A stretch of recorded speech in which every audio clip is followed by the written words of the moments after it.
Welcome back. Return of the Mac. Chill. M.A.C. Moss, Andrew, Carl back in the building. What's happening? Yeah. What's good with you? Yeah, man, not much. Return of the fucked Mac up, y'all. Featuring Yak. We fucked up over this joint, y'all. So this is going to be a wild episode. Fucked up. Yeah. It's going to be a wild episode. We got a special. They tried to take us out. We got special guests in the building. We got nobody operating on 100% that I'm aware of. I think we're all. And a new guest. Slightly disabled. Right. But we're here. Too much happened. Too much happened with the Super Bowl and all kinds of wild shit going on this week. We had to come do a little pod for y'all. You want to tell them about this week? Well, so you kick us off? What? What we kicking off? What happened with your week, yeah. He's been telling us, he's been saying in the chat, my face is messed up, man. My eyes are messed up. Yeah. But then he just got to the house and I looked at him in his eyes and they were so fucking red. I've never seen eyes this red in my life. There was no white. There's no white. I'm worried about him. All right. I'm worried. Sorry, I was going to pick up my pizza and wings and shit, right? They started talking crazy about Brady. So you know I had to know. I was like, yeah, this is how it happened? Like, they made you so mad? Pizza and wings? I was like, did you get buffalo sauce in your eyes? They walked in, they was like, yo, Brady's a bitch. I'm like, what y'all talking about? Were they that hot? Were the wings that hot? Shit, what happened, man? I don't get sick that frequently. Like, last time I've been sick is probably like 2 or 3 years. But every time I get sick, I get that shit. I gotta be damn. COVID still ain't caught my ass, though. Ain't caught my ass just yet. Might as well, man. The motherfucking flu got me. The motherfucking flu got me. Ask me that. No, the COVID would have lasted longer, though. It would have lasted longer. No, I had the flu before, bro. That shit lasted a legit 5 days for me. I mean, it took me like 3. Oh, I'm sorry. I mean, it took me like 3. I'm like, my immune system just a little different, but it took me like 3 to get that up out of there. Got to fight it off. But 3 seems fast. Killed it though. But the after effect, every time I vomit, I'm a violent vomiter. I'm a very violent vomiter. That's the worst one, man. I'm a violent vomiter. So every time I vomit, like uncontrollably, like it's coming out regardless. My face looks like I got jumped by about 15 dudes, and my eyes hemorrhage completely to the point where my shit fucked up. I can't even look at this dude. All due respect, your eyes freaking me out right now. All my shit, and it was worse 2-3 days ago. Just think I looked Saturday when I first initially vomited. Whole face broke out red. Wait, this is the eyes red thing is from throwing up? Just from throwing up.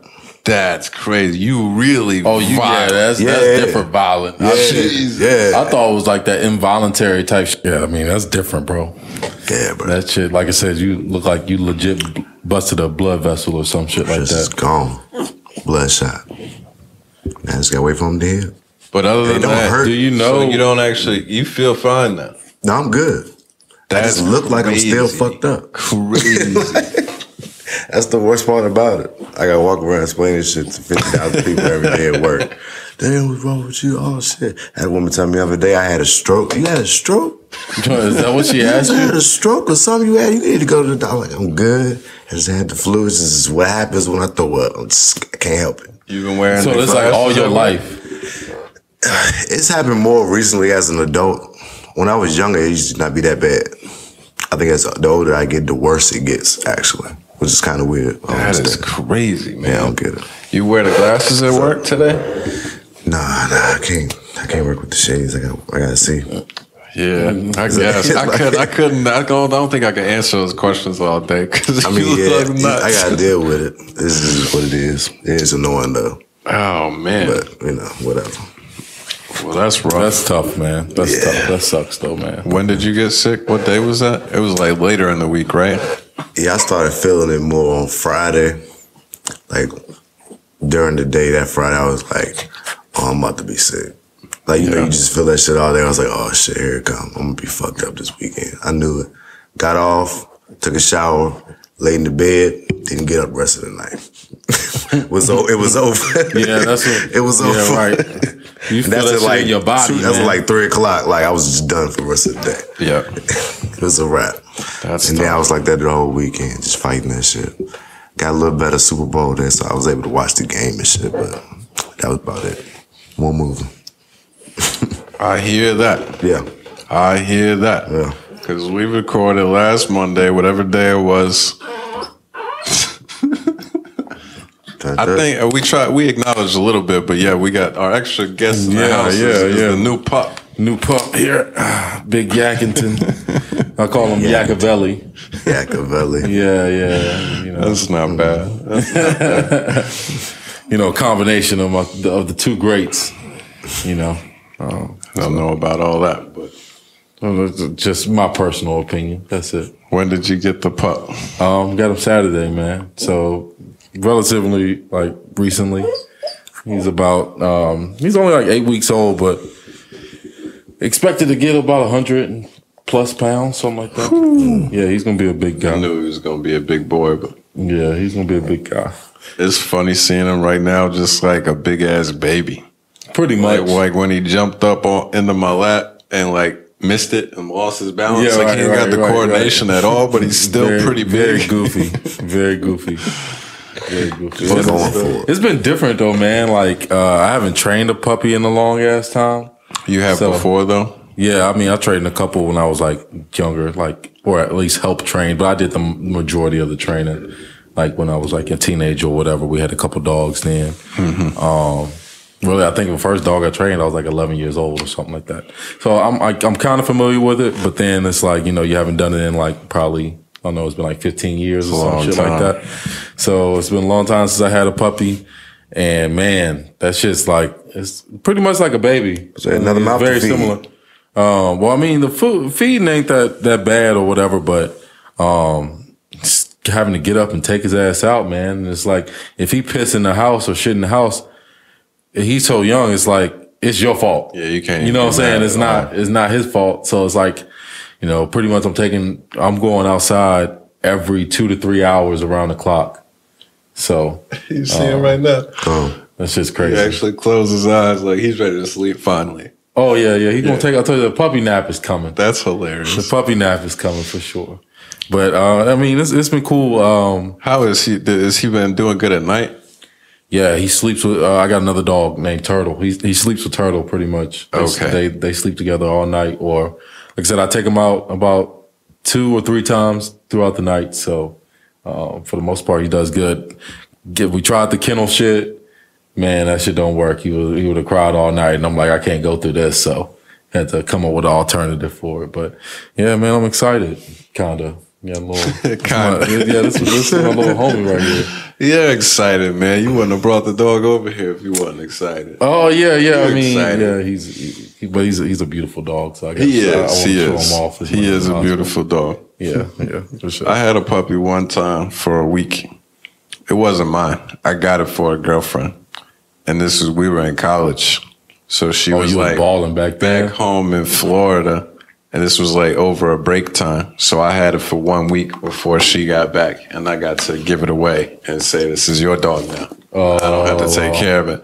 And that 1 week, I wanted to die. Really? It was terrible. I don't know nothing about training those dogs. I'm not really, I like dogs, but I'm not like a dog person. Put energy into dogs. I'm like, yo, give me a perfectly Bro, trained dog. I think you should get you a dog. I thought about it before and it didn't work. I think you should get you a little dog, man. You seem like you would be a person to have a dog. Yeah, just give me a fully trained, already perfect one that's 2 years old. Give me that. Just 2 years old? Yeah, I don't want no puppy. I want a 2-year-old that's going to sit and watch TV with me. Oh, yeah. That's all I want. That stage don't take that long, though. But yeah, it's a better appreciation when you raise them from young. Yeah, but I don't need that appreciation. I appreciate being by myself. Always fuck with you for life. That's that real unconditional love, that dog love. Yeah, it's nothing like a that dog makes love. sense. You can do anything to you a do dog. Anything to he still gonna love you. Regardless. That sounds fucked up, right? It's true. The truth. It does. I'll just go over and see my mom's dog, and she loves me when I'm over there. Yeah. Well, last week, man, after we recorded, Tuesday morning, I woke up feeling terrible. Like headache, fever, was like sweating, cold sweats and stuff. Yeah. I knew I had something pretty bad. But I logged into work because I was like, yo, I'm about to be out. I got to try to work as much as I can and see what I can do here. So I worked till noon and called it a day. I was like, yeah, that's a wrap. That's all I got. Rest of the day was the same. And then on Wednesday, all the same stuff. And then on Wednesday in the evening, my throat started hurting, like fairly bad. And ever since that day, up until Monday. From that day until Monday, it felt like, have y'all ever had strep throat? I've never had it, no. Strep throat, I've always said, is the worst thing I ever had because it just feels like you're swallowing glass every time you swallow. And I'm about to say swallow and talk about swallowing a bunch. And I'm not saying pause on none of this, so fuck anybody that's got something funny to say. Right. Got some AO. Include Moss. Got them loaded. That's how it feels, though. Strep is terrible. So every time you eat something, drink something, or you're just sitting there watching TV, you don't realize how often you just swallow your spit. It's terrible, bro. It's true. So that's what it's been like for the last 6 days, or from Wednesday to Monday. And bro, I've been so miserable because there's nothing you can do to make it feel any better. You can't eat nothing. I'm trying to drink water because I know I'm gonna get dehydrated if I don't. And every sip of water hurts like crazy. I'm doing the honey water tea mix, trying to do stuff that'll just soothe my throat. Nothing helps.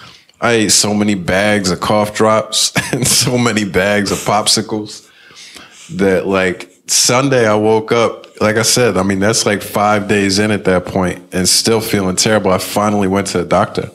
I went to the urgent care people Sunday morning and I go in, they test me. Of course, I test positive for COVID and negative for strep.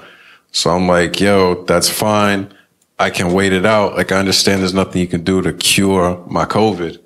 But like, I need some pain medicine. I can't do nothing. I want to die. She was like, what's the pain out of 10? I was like, 13. She was like, would you go to the hospital? I said, no, because they wouldn't do shit for me. But if I could, yes, I'll do anything to get rid of this pain. And they were like, I'm really sorry, but just keep taking Tylenol like you have been.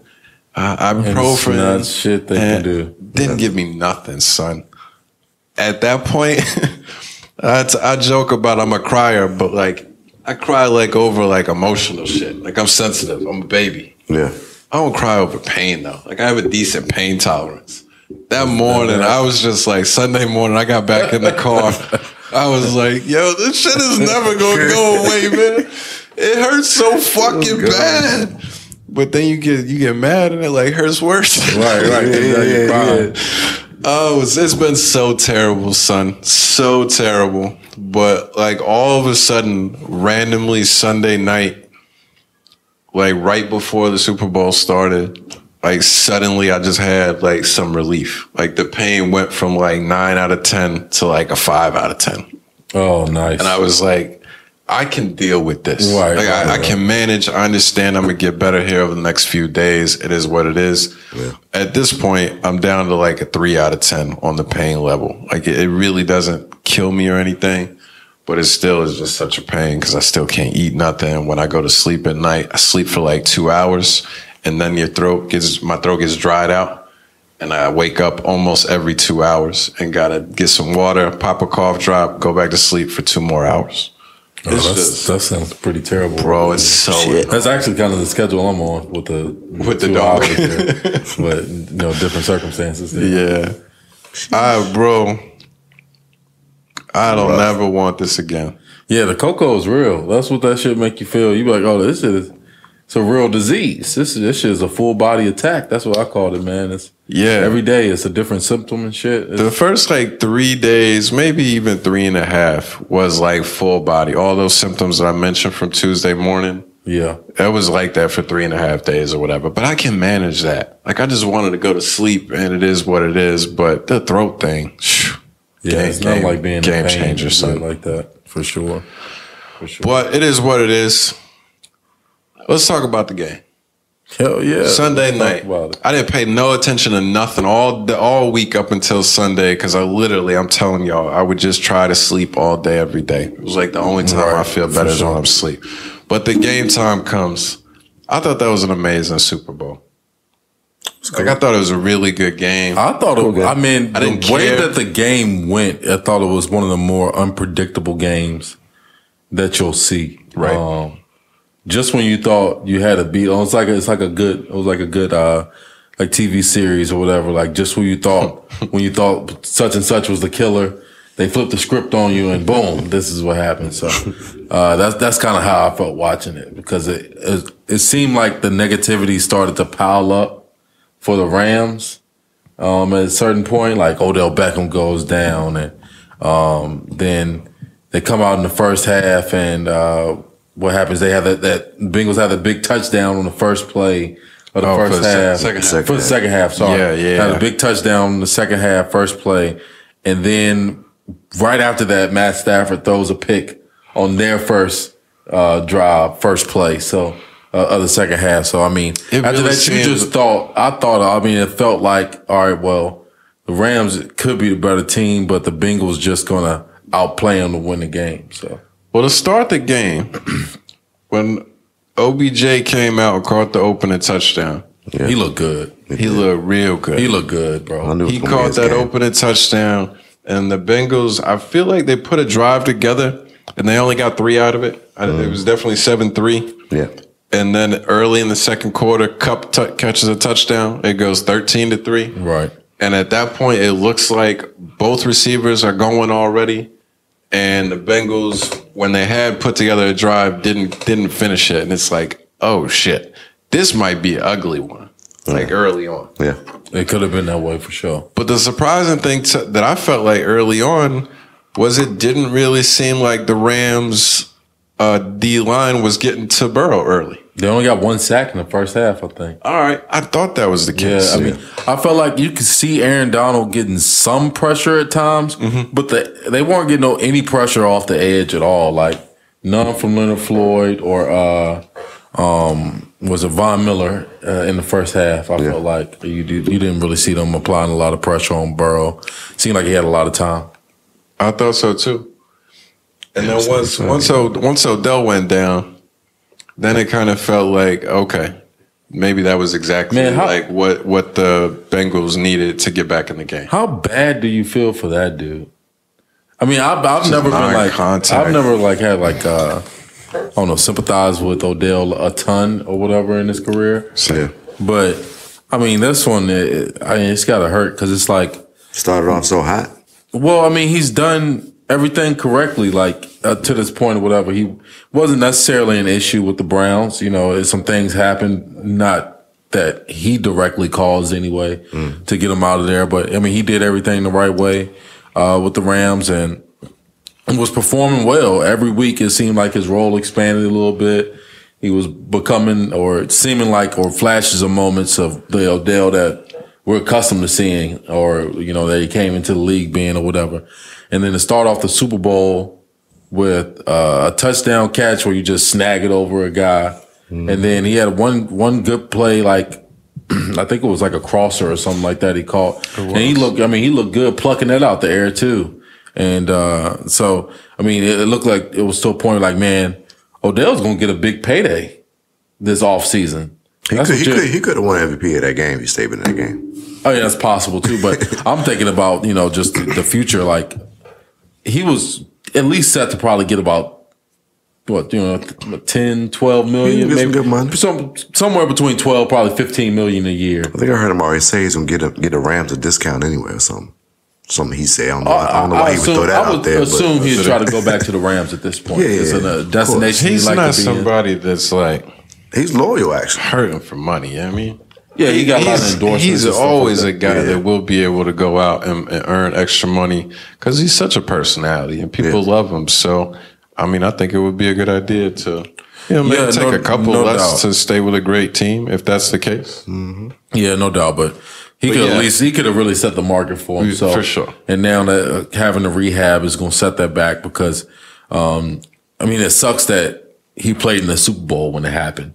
Right. Like it's a good thing, but it's a bad thing type shit. Like, now he has to, at least takes about 9 months to recover. So he got some extra money for that touchdown in the Super Bowl, too. Yeah, right. It takes about 9 months to recover from that injury. Mm-hmm. So you're probably going to miss the first 2 to 3 months of next season as well, too, just because y'all are playing so late into the year. Yeah, that's a killer.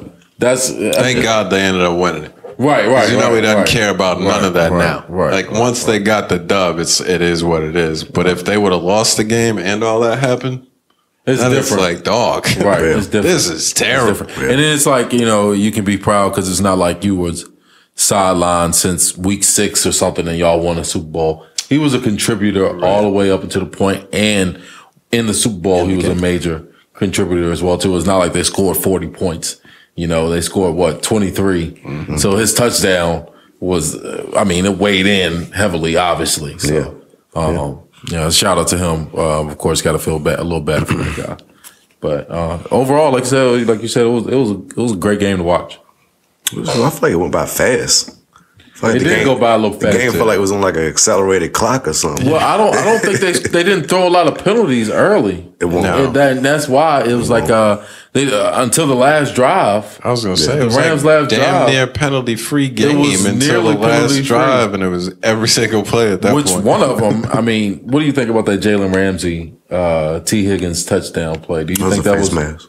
OPI? Oh, the offensive interference, yeah, gotta be. That was a pretty bad miss. It was blatant. That was a terrible. He got thrown to the ground. He got thrown to the ground. Not only that, it was by the face mask. You could have thrown either one of those penalties if you wanted to. But yeah, that was a terrible play. But like you said, at that moment when the Bengals kind of fought back to make it a 13-10 game going to the half, and then immediately first play 75-yard touchdown to Higgins on that one. Yeah. Then the momentum is looking totally one direction. The Odell situation is already in effect. It's like, oh man, this is trouble here. Yeah, the Rams might be in trouble. And then the pick. The pick really made it seem like this is about to be done. First play. That was second half. For the Rams, Yeah. Well, crazy. That was the first 2 plays of the second half. Right. A touchdown and a pick. That's what I was saying.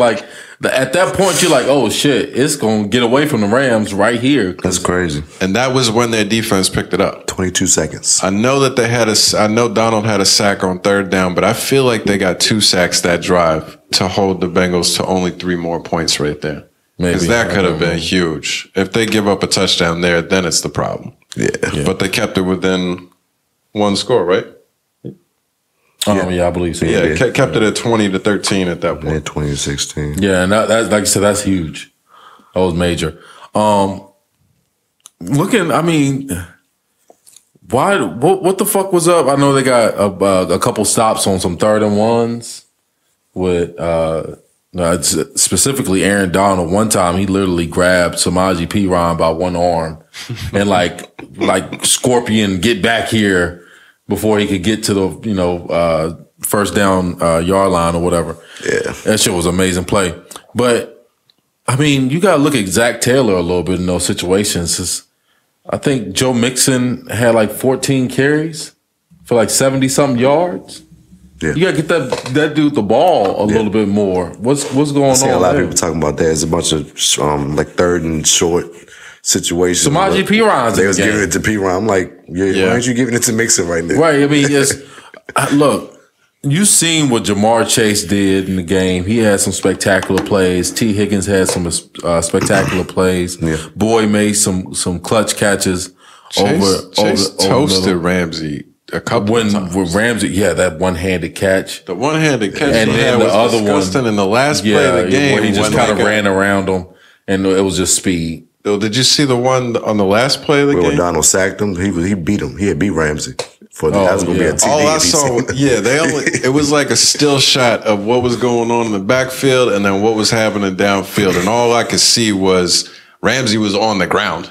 Yeah. And Chase was taking off past him. Like, it was a touchdown if he had another second to be able to throw the ball. That would have been nuts. Jalen had a pretty rough game, but I mean, that could just speak to Chase. Right. And Higgins, too. And honestly, it's a tough wide receiving core to guard. Right. Especially when they won't get in a lot of pressure. In the first half, it was like they're playing Ramsey on who they think the ball is going to go to each time. I'm like, why would y'all play like that? Like, why would you put him on that island to where he's just going to chase who y'all think the ball going to go to each play that happens? Well, I mean, and it sounds like a good game plan to me. No, not at all. It sounds like you're setting him up to get beat. He's going to get beat playing like that. Unless you either going to lock him on Jamal the whole game, and that be that. But he had him playing like, I think he made a couple plays on Higgins, I think it was, when they was in the red zone.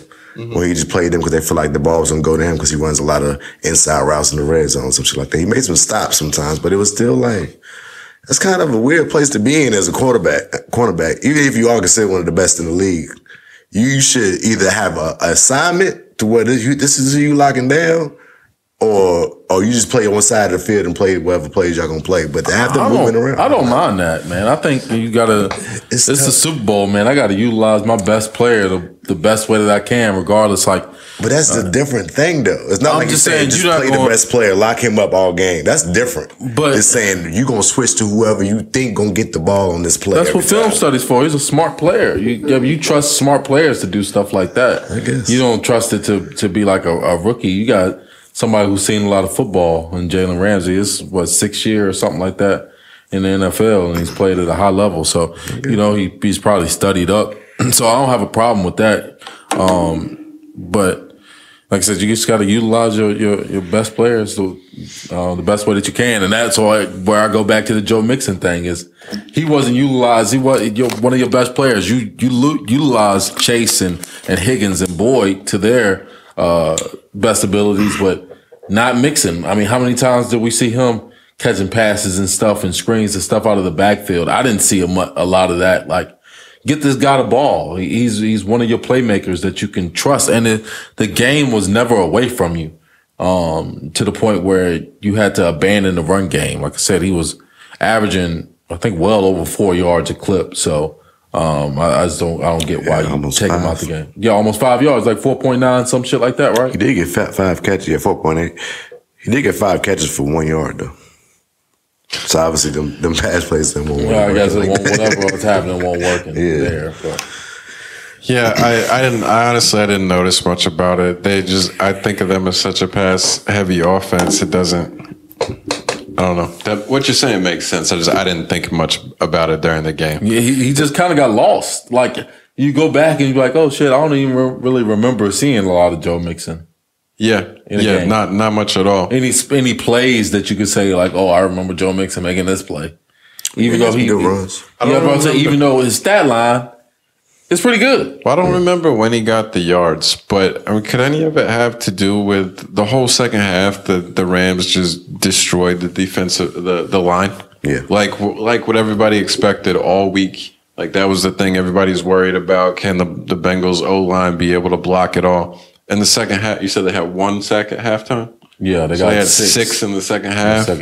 It was like at a point halfway through the third quarter, it felt like neither offense was going to be able to score again.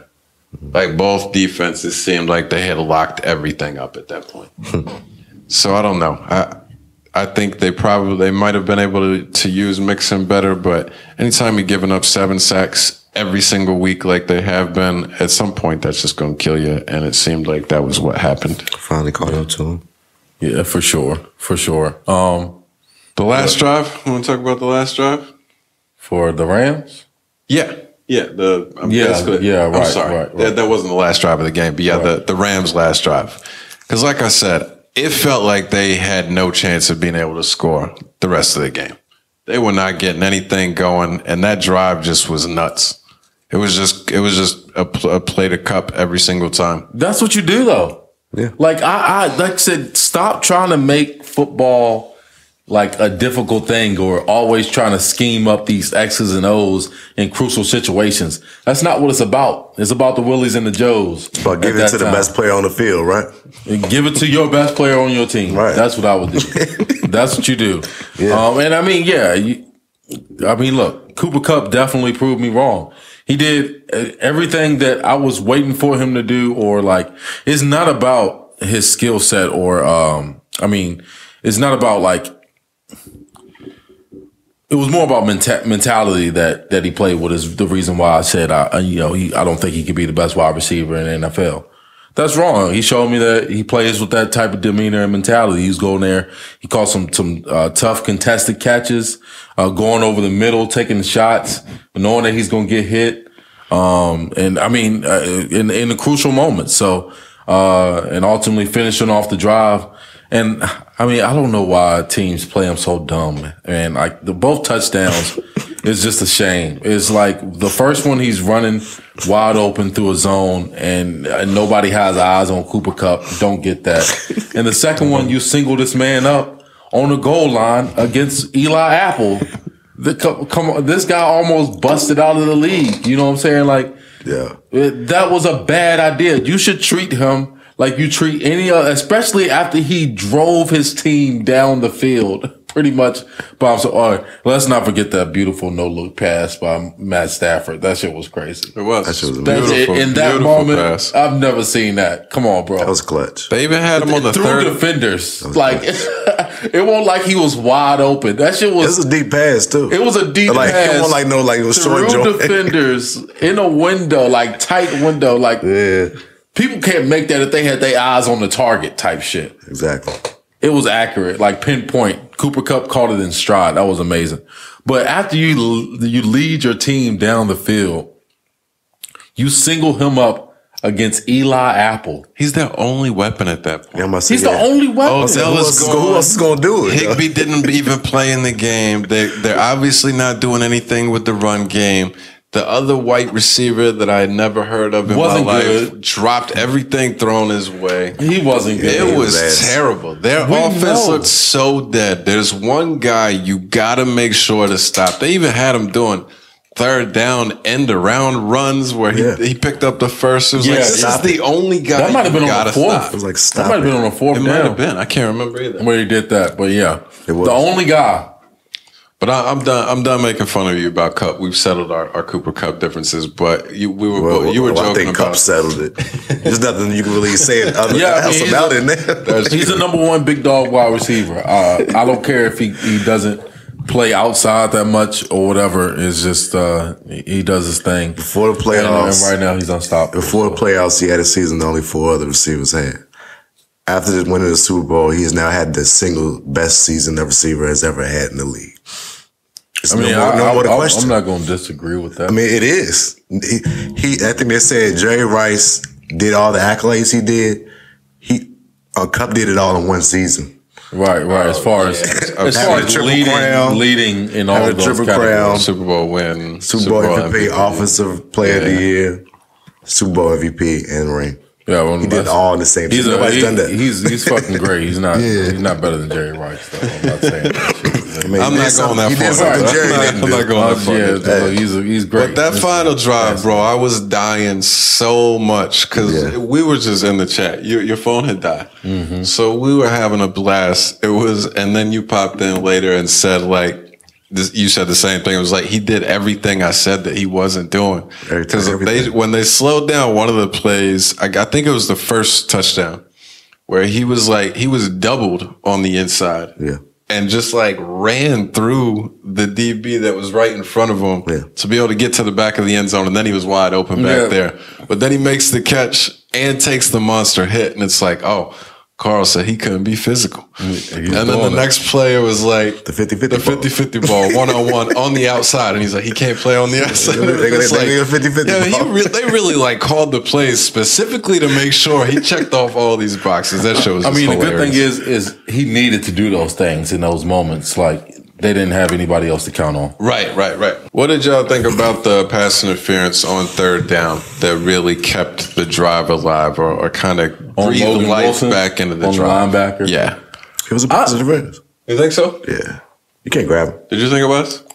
I wouldn't have called it, man. I think I thought it was good coverage for a linebacker against one of the top wide receivers in the game. That's not gonna make it not be an interference, though. I didn't think it was. I don't think he thought it was turned his body or anything like that. You could see him grab hold onto him. I mean, that's called coverage. I mean, you can touch the guy. I mean, I didn't get that. I think he was just getting himself in position to bat down the ball. And I didn't see a turn of Cooper Kupp or anything to interfere Cooper Kupp, like, from making that catch. Yeah, I think he was just a good defensive play overall. And I like his game a lot. He's one of my favorite linebackers, I think, in all of NFL. So he's good at what he does. So I trust his technique more than a ref throwing a flag in that situation. I thought it was a really, really weak call in general, but the Higgins offensive pass interference for a touchdown was so egregious that I was like, honestly, if that is a makeup call, I don't even care. That's true. Like it didn't bother me in the slightest. I thought it was a weak call, but the other one was so bad. It's like, if they get an extra down here, they get an extra down. What are you going to do? It's part of the game kind of thing. They're already here. It's not like they're not going to go for it. Right. We're going to have another shot regardless. And after that play, they had like 3 straight penalties after that because they could not keep Kupp in check down on the goal line. Beating them over and over again. It was what it was. So he had to score like 3 times to get that. So he scored a touchdown. They called it back, right? Yeah, the first one. And then the second time, dude grabbed the shit out of him, and it was just obvious pass interference. I don't think anybody caught that ball. And then the last one was. I thought Stafford was gonna fuck it up at one point, man. It kind of seemed he did a little bit. It seemed that way. I thought he was gonna fuck it up, like specifically on the last drive, though. Like I thought they were gonna get down there in the red zone. I was telling Max and his homeboy came over or whatever. I forgot about that. Yeah, randomly saw these guys at Sam's, and he's like, "What you doing for the game?" I'm like, "Oh, come on to the house." Yeah, this is I didn't even know that sound. Randomly, like, because we were all gonna go to Moose's house before I got sick earlier in the week. Max was gonna come out, and then Sunday morning, Moose's wife got COVID. Oh wow! So he had to cancel their whole party.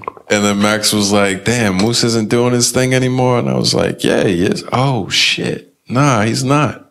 He hit me up later. He's like, I'm going to Carl's. I was like, yo, this is random as that. No, they was cool, man.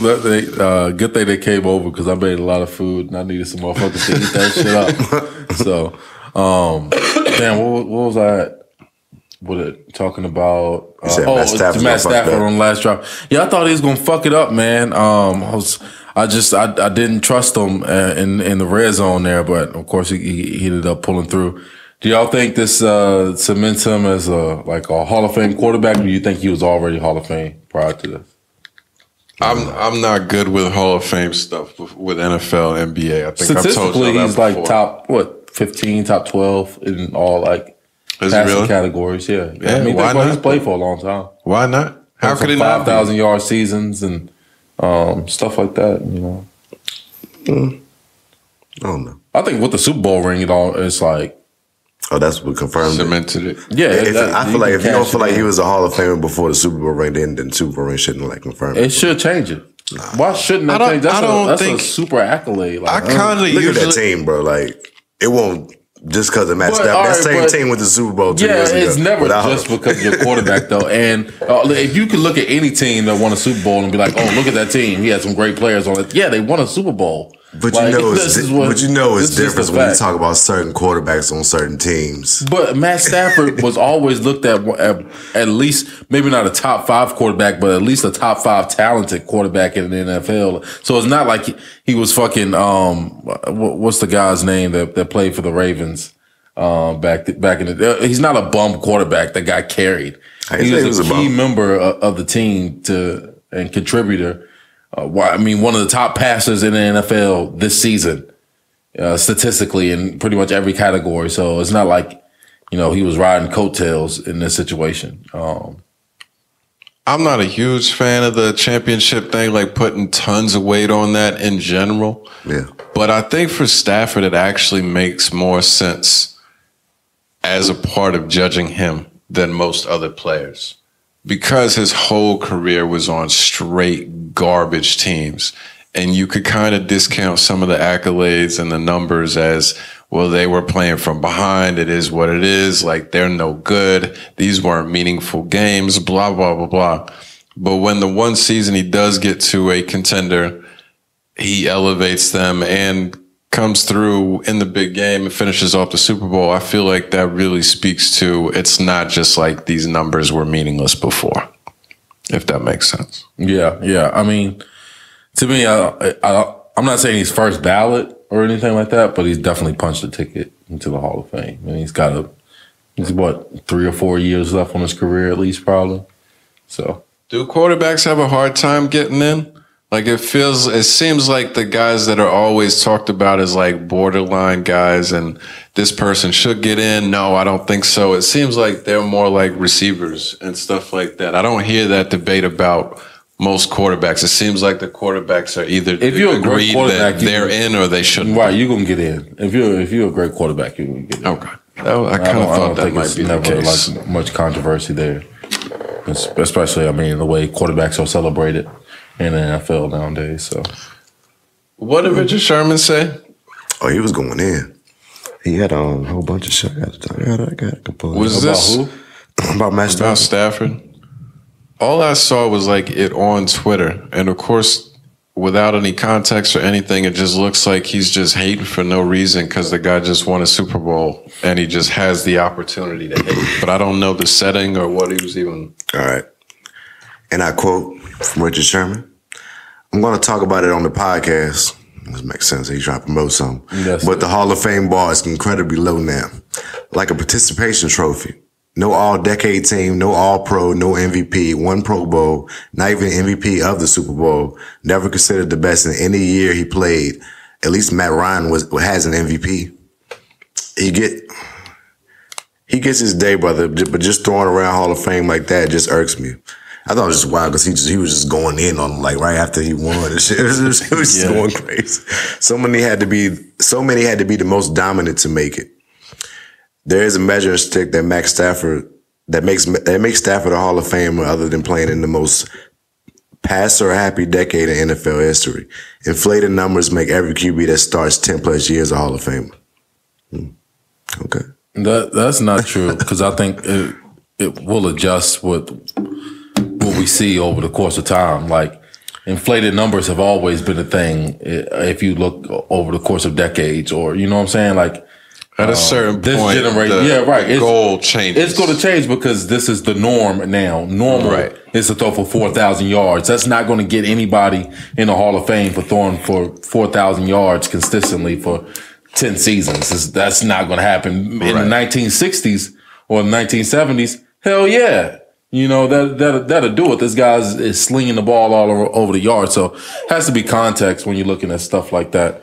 But I don't know. I mean, he makes some good points, I guess, with the all-decade team and him not being all-pro.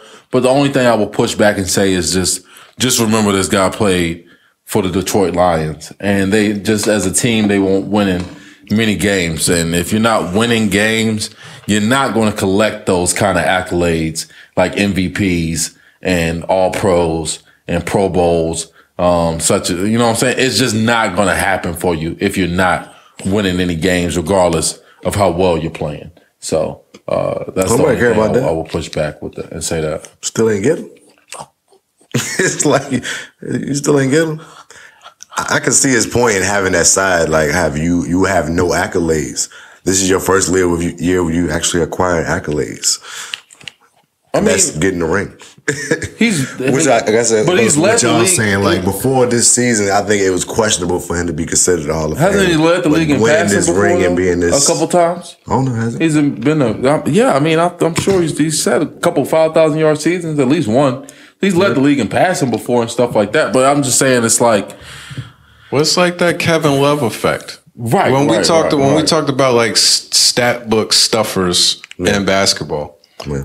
When your team sucks every single year and it's not even like, we're on the verge of making the playoffs. It's like, we're going to win 2 games this year. Yeah, you're just here. It just doesn't matter. The stats and all that stuff, you can put up Kevin Love numbers where you're averaging damn near 30 and like 18 for a season. Yeah. And you're not going to get any MVP votes. You're not going to get any accolade stuff because anybody that has also good numbers but plays on a good team this is what we're going to reward. So, I mean, he does have a point, but I don't really get it. It seems a little bit like an opportunity to use his name for right promotion. Attention, promotion. Like Stafford is the easy guy to take and use his name and take shots at, and everybody will pay attention to what I'm saying. Not a huge fan of that.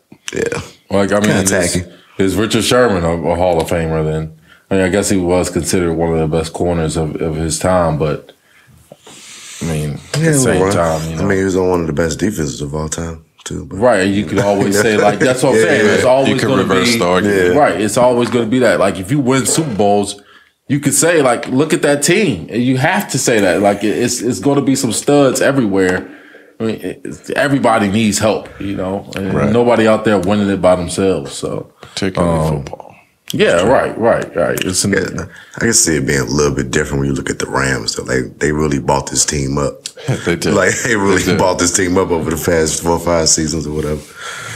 Besides, like I think they drafted Aaron Donald. Mm-hmm. That's probably one of their only homegrown player there. Yeah, Kupp.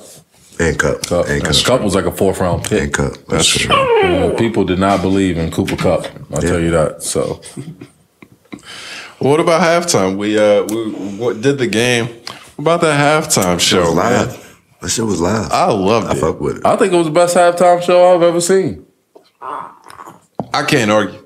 It's one of the best. I can't argue with it. I don't know if it's just because it's obviously music we liked and artists that we really like and that sort of thing. But I thought just the way they did everything, whatever that was, it almost looked like a tour bus that pulled out over the middle of the field. And they got like different scenes going on. Yeah. It was a cool layout. Dre put up his own $7 million to do all that shit. Every year, this is the topic of conversation, and they always talk about it like it's brand new information that people don't get paid for. Right. I don't understand that part. Just something to talk about. Yeah, I suppose so. It's a big promotion. That is a lot of money to put out there because I don't even know what is Dre promoting. You know what I mean? No idea. Like he just has the money. It's just like I don't care. $7 million to put on a wild show. I'm just down. A monumental moment. I mean, didn't he sell beats for like when you legend status? Yeah, when you legend status, you do stuff for it to be monumental at this point. Yeah, pretty much. So that's all. That shit was loud. I fuck with it. It was. I thought it was cool the way they ran through like pretty much one song for everybody and kept it moving like that. I guess they call that like a medley or whatever. Yeah.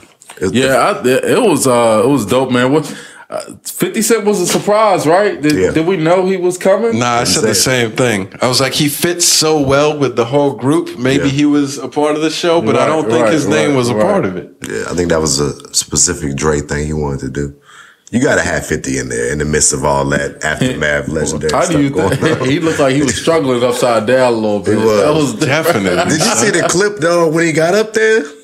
Like he ain't have like no help or nothing. He just walked up, put his legs up that jaw and just rolled off like on some regular. I was like, oh shit, I might give him a little bit more props for this. I thought he would have struggled to do this. No, he just walked up from behind the jaw of the stairs, lifted himself up there, put his legs, and then before it was like on a dime, like. That's like wild. As soon as his part was coming up, he went up there and put his legs up there and let him pull down. I didn't see. I was wondering how long he was hanging up there for. Like literally, as soon as they panned to him, he had just got up there. He broke out the old G-Unit beater. He did. Yeah. He did. I meant to bring mine. I was gonna hang it up there. I got my G-Unit beater. I was just saying. I was just talking about that. Man. It's like I said, you got to be a grown man to wear the G-Unit beater, man. I said 50's up there looking like a whole dollar now.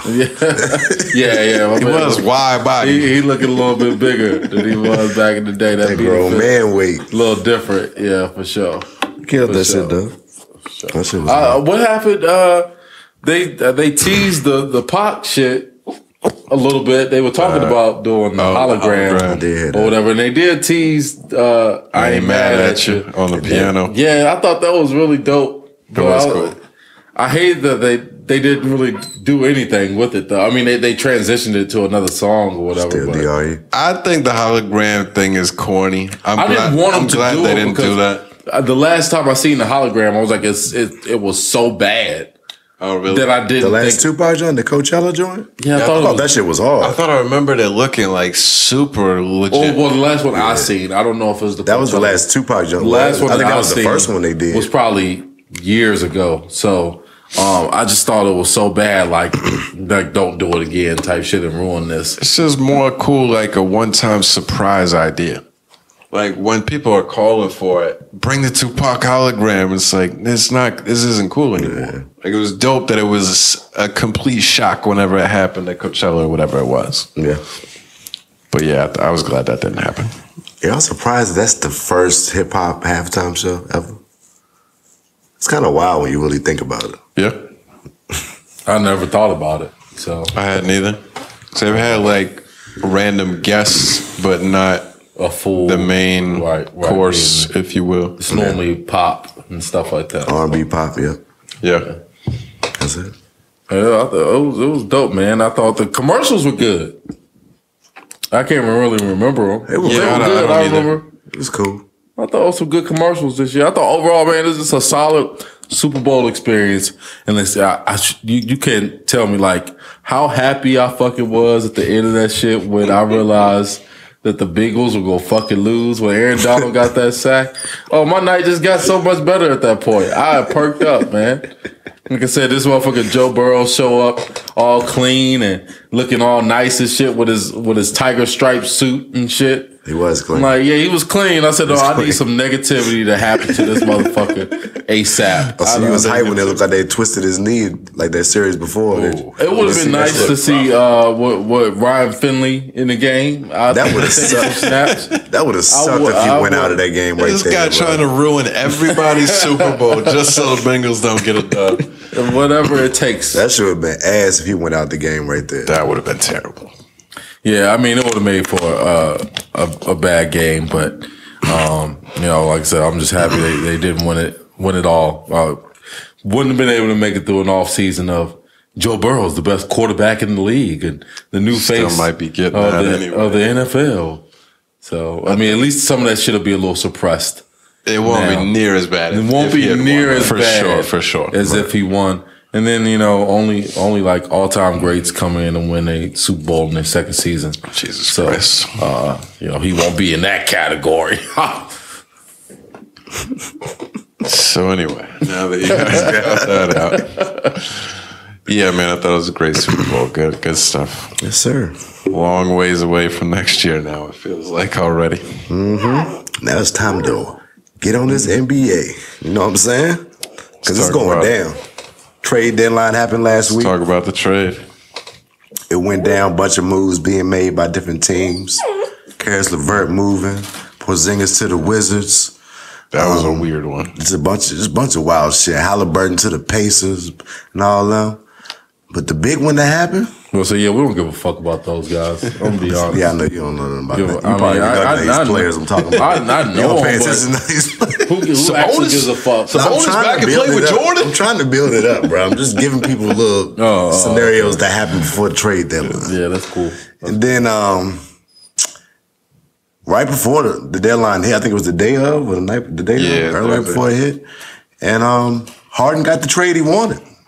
He got the move to Philly for Ben Simmons. Ben Simmons going to Brooklyn. Simmons got the trade he wanted. Simmons got the trade he wanted. All the unhappy little bitches got what they wanted. The Nets got the trade they wanted. The Sixers got fleeced out of everything. I disagree. They gave the Nets a whole new squad. I disagree completely. They gave him. They did. They gave him 3 starting players. They gave up Curry. They gave up Curry. That was all they gave up. Drummond is nobody. Wow. Drummond is a backup to eat a couple of minutes when Joel is gone. He is not any kind of integral part of anybody's team. He's been passed around the league like a whore at the end of her. But he's still a walking double-double, though. Look, from the standpoint of the Nets gaining a player that they could use because their lineup is relatively weak at this point, 1,000%. From the perspective of the Sixers gave up an asset, completely disagree. They could get anybody to do what Drummond is going to do as their backup center. I don't know. Curry was the only asset they gave up. They ain't got him. They ain't got nobody as a backup center now. I don't know. I don't know who was there. You giving up a 40? Don't he shoot 40% from three? Yes. Yeah, something like that. Yes. Come on. I mean, that's valuable to give up. And Agreed. And I'm not talking about a guy who shoots 1-3 a game type of shit and shooting 40%. You know, this guy's a volume shooter at the same time. So I think that was a big move, and I just think ultimately they built a roster for the Nets. That's how I feel about it. Like you sat there and you filled their team out, but that's what trades are for. That's what trades are for. Yeah, everybody shit on Ben Simmons for the past year since his terrible playoff performance last year. So obviously he's a super talent that I think most teams would still like to have. Yeah, but the last time we watched him play, everybody said this guy is terrible. Suddenly he's a huge piece now. Kyrie is still a question mark on if he's going to get to play in all of the games later on in the year and in the playoffs and stuff. Nets got KD. As long as KD comes back, they'll be fine and they'll make a good run. But I just think this idea that they got rebuilt and all this stuff is crazy. Well, look, I mean, I think Ben Simmons will be better with the Nets than you saw him with the 76ers based off of skill set. Like, he has guys he can really like drive and kick it out to. You know what I'm saying? Like, that's his skill set. Like, he doesn't have anybody else occupying the paint really of where he needs to operate. With like MB just kind of like sitting on the block or whatever. He can kind of occupy that space now a little bit more, and I think that'll fit his game and skill set better. And ultimately, I mean, you don't, at this point, especially in his career, you're not paying Ben Simmons for buckets. Can he score? Yeah, he can score a little bit sometimes, but you're not paying him for buckets. You're paying him for his passing, his overall basketball IQ, and his defense. We're talking about a two-time first team all defensive player. So, he's still a great asset to add to your roster. He must have really hated Philly, huh? Yeah. He had went ghost for 6 months.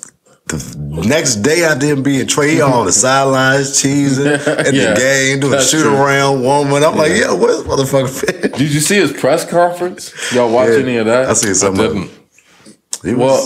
I don't know, because he said the thing was about mental health, right? Yeah.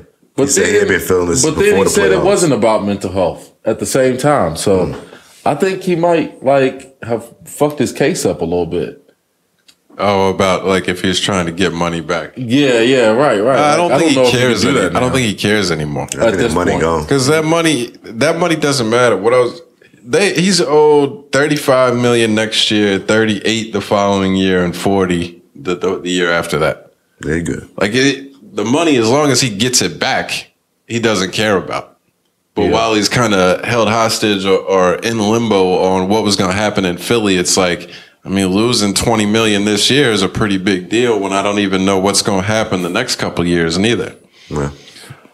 But I don't know. I always liked Simmons' game and so forth. I think he took more shit than deserved at the time because of his inability to shoot. So I think the Nets will be solid with him. But the idea that Philly got fucked out of this, I think that's a bit wild because they're getting nothing from his bitch ass. Yeah, I just quit on the entire team. And I don't care for Harden that much, but when you've got Embiid, just get another player out there that can give you some points. Yeah.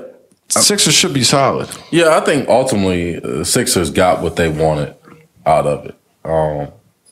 They got the exact player they needed. So you can't say they got fucked, but I think at the end of the day, the Nets are a better team than the Sixers from the trade. Did you think that before the trade? No. Because the Nets were awful. Well, I mean, with the team that they have constructed, they're still awful. They're awful because they're missing KD and Kyrie. Yeah.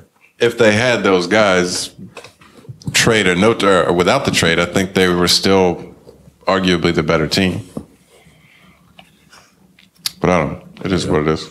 I don't know. They probably kind of even. You can pass. If fully healthy, they probably a little even. All right. He out here. He out here making moves. Yeah. But, I mean, KD had that same team as #1 seed for like the first 2.5 months of the season. Yeah. Before he went down, they were balling.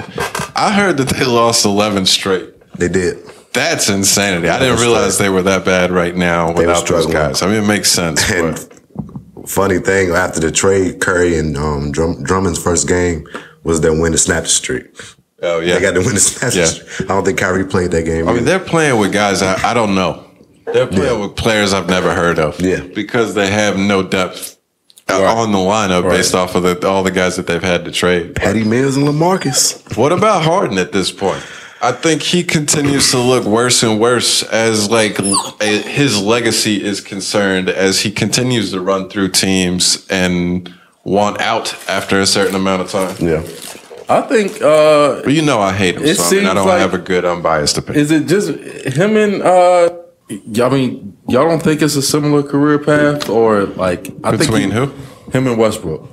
I think he's playing better than Westbrook, of course, right now. Yeah, a lot better. He's almost average. But I'm just saying, as far as people glorifying the way that they played at one point because they were racking up all of these numbers, now to come to see well, maybe you don't actually need that to be a good team. You don't need that player on your roster for your team. No, they're just making a transition from being the man on their team for their whole career to having to join other stars and be able to find your spot. That's a hard spot to do. We seen Melo struggle with it. That's why he wanted to leave for 2 seasons. Because he was struggling with being on a team where he ain't the main guy no more. That's all it is. It's a transition. I mean, I guess you could say that, but I think they all do kind of fit in the same category. And counting Melo, it's 3 guys that are very headstrong and want to do things their way. They don't really want to change the way they play. They want to run things the way that they do it. And I think all 3 of them found that method is not very conducive towards the overall team growth. And I think they all struggled to win because of it at different points in time. So I kind of see what you're saying.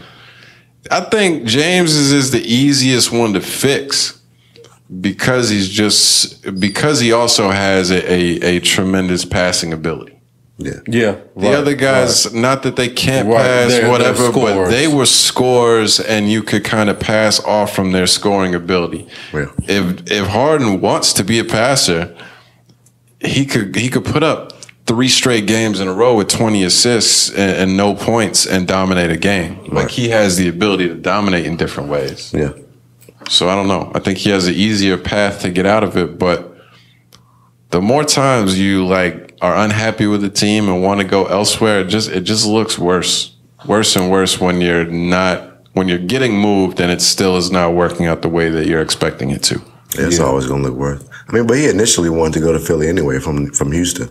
They just couldn't work out that deal. Mm-hmm. So I guess he figured going to Brooklyn was a good pit stop to play with KD and Kyrie. That's what he said in his presser too, is that he did. That was the plan. When he was forcing his way out of Houston, his #1 team was Philly he wanted to go to. But they couldn't work out a trade or give enough assets to get him. So it is what it is. Did he say why? Why what? Why Philly was the destination? I guess he just liked the team. Like Embiid. You want to play with Embiid. Yeah. I mean, if that's the answer, that makes sense because obviously that's the only thing that's the only place you can get Embiid is in Philly or a player that's even like him. In general, I don't think it seems like the Sixers have had a problem building their roster for years now around Embiid and who else? You mean the process? Yeah, the process was fun for a minute, but it was rough. Ben Simmons was the process, and then now there's no more Ben Simmons. Right. He was part of the process. Well, that's my point, though, is I don't understand what Philly has other than just Joel Embiid that would be that's the attractive place I want to play. The Morey connection, maybe that helps. I think it fits his game. More so than having another guard like KD or somebody alongside, though. I mean, they play decent together, but yeah, He would play essentially well with one of the best big men in the league. That's going to be dangerous. Yeah, I hope so. I love Embiid. I love Embiid enough that I don't care if Harden also wins. And you know I hate Harden. But Embiid's that dude. So if Philly can get it together, then I'll be cheering for him in the playoffs. I see Harden already being the bad influence on Embiid. I see a clip of their commercial. I mean, not commercial, their practice. They were just doing the double step back shit. And then I seen Embiid do it in the game the other day. They called that shit. It was like, all right, dog. Just you got to travel. He got blocked. He already he traveled. And he's trying to like, dog, you can't do that. Yeah, he like straight up did it. Was, right? Yeah, they called him for a travel. The dude blocked the shot anyway. He was like, dog, didn't create no space. None. Yo, stick to what you do, bro. They made that move illegal already, though, right? Yeah, they made it like an announcement about it before the season, or it was fairly recent when they made a rule change around that. So, yeah, we're not going to be as lenient about it. Yeah, but Curry can do it though. Still, no, he's good. No, they still let him do it because Curry got like a tighter handle. Right, of course. So that lets him travel with nobody else. And Harden. It's a better handle. I haven't seen that be a point of emphasis of people like talking about Curry getting away with it this year. I haven't seen it, so I can't comment. You know, he does it really, really quick. I know he is. He's a Curry hater at heart. It's not being hater. He hates the fact that now his Russell Westbrook point is like completely in the trash because he was saying that Steph can't do what Russ can do. Steph can't do what Russ can do. I mean, he can't. He can't and average a triple-double look at the two. Look at the two now, and it's completely opposite. He can't average a triple-double for five seasons. And Russ is on the bench, dog. That's something we'll never say about Steph Curry ever in his career. Just saying what? My man is getting water. He was giving motivational speeches in the fourth quarter of a tight ball game.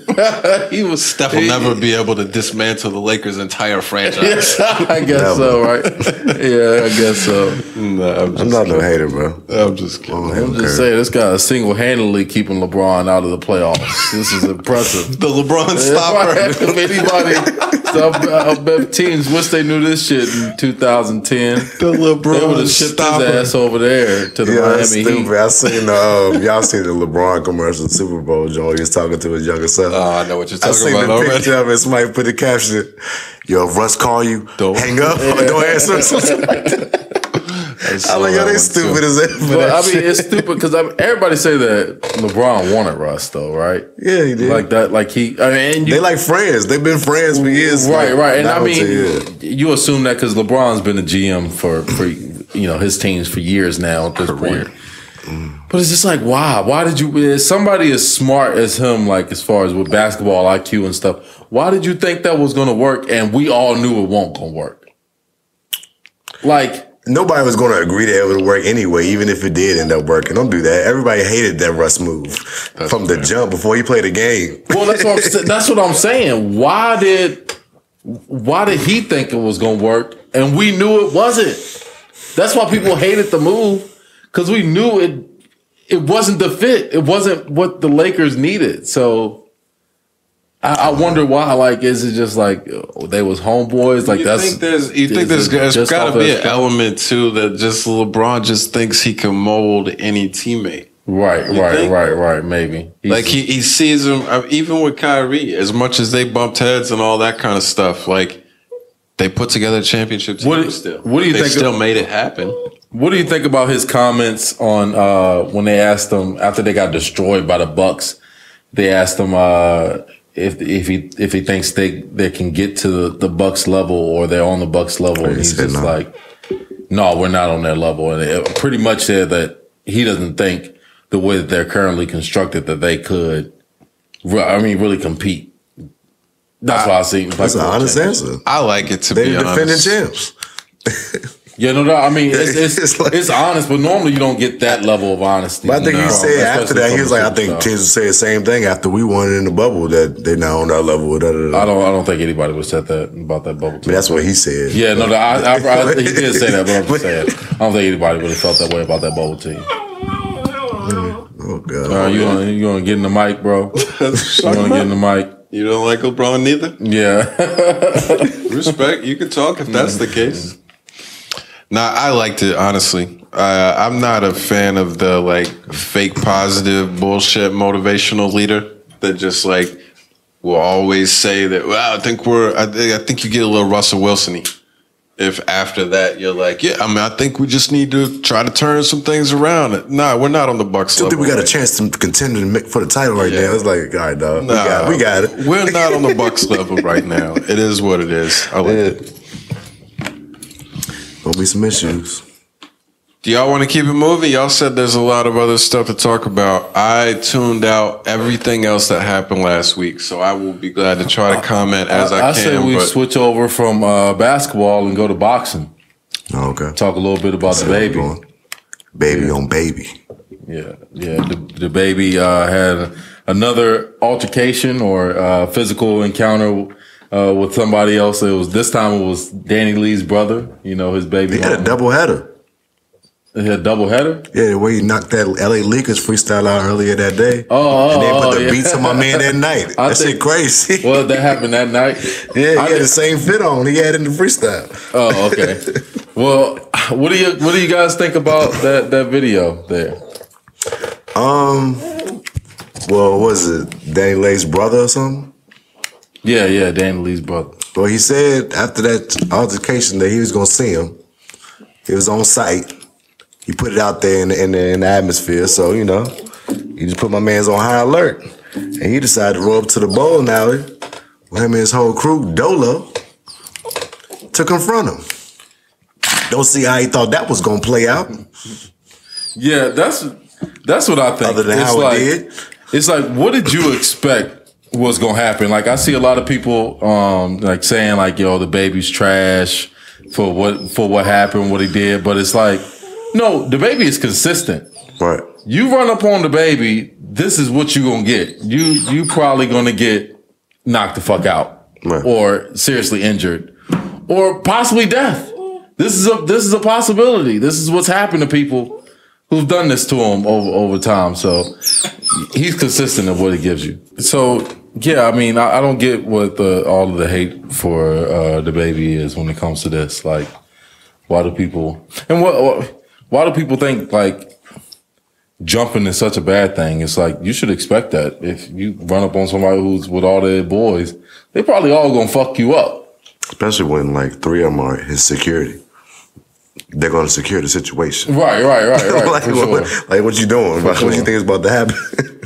For sure. Like, yeah, first and foremost, you're probably gonna get body slammed or tossed out of the club or something like that. Like, this is what they're here for. So, I mean, I don't get that. So, yeah, I mean, but I guess, it's going to end up negative for DaBaby eventually, because, this guy's going to end up filing a lawsuit or something like that, or just pretty much end up fucking the situation up. Like, or, taking advantage of it, I mean, it's all on tape. He ran up on them. He could say, I was trying to protect myself. I hate DaBaby. I hate DaBaby so much. I'm probably the person that you're talking about. Look, if you run up on him, I understand that was what is going to happen. Like, I don't feel bad for the brother. That is what it is. But he just seems like a piece of shit person. He does whatever he wants. He says whatever he wants, knowing that nobody can do anything to him. He will beat the shit up off of people if they try to test him. That is what it is. But, I mean, from the little brother's perspective, if your sister is the one that's like getting trashed online and stuff from their whole wild, crazy incident that they had back at that time, like, I would want to stand up for her too, and I understand that aspect of it as well. I mean, yeah, I definitely get that. I definitely get that. But I hate DaBaby so much. He probably should have did it under like wiser circumstances. Oh, stupid! The way he did it was absolutely stupid.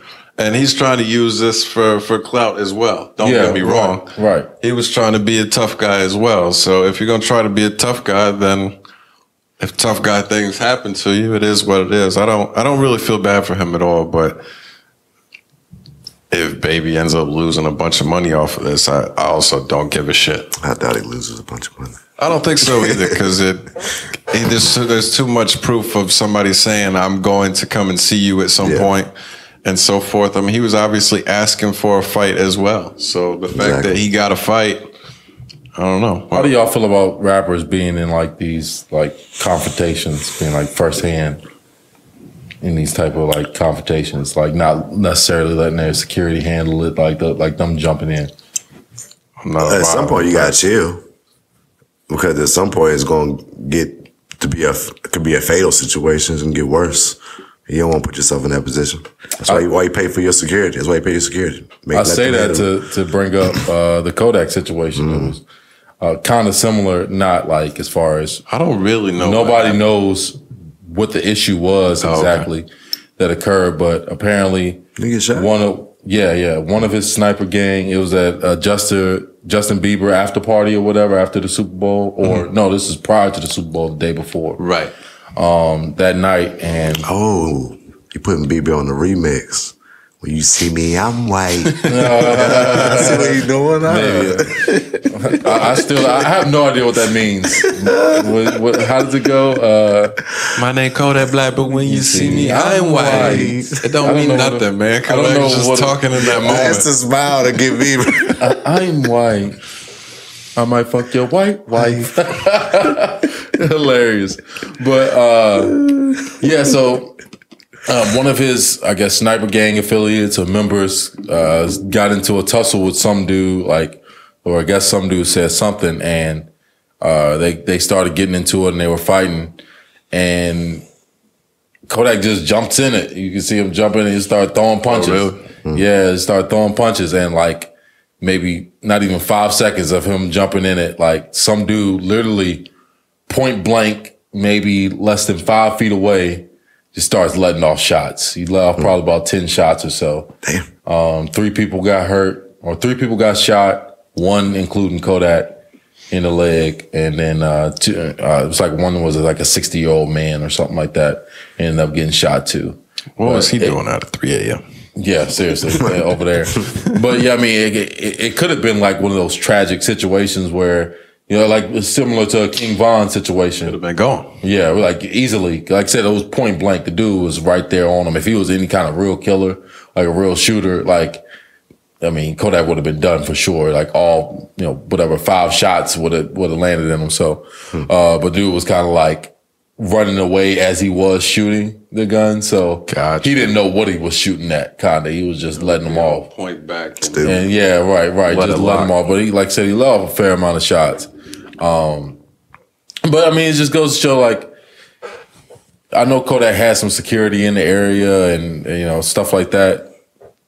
Let them handle that shit. I know you want to, like, you got a reputation to uphold and stuff like that, but that could have been your last night on Earth. You know what I'm saying? Like, you got to think about it that way as well, too. Like, all of this shit, the positive, like, shit that he got going on right now could have been over it, finito. So you got to think about that stuff, especially, like, just reacting for these, you know, 2 minutes or whatever. That, like, this literally was nothing, y'all.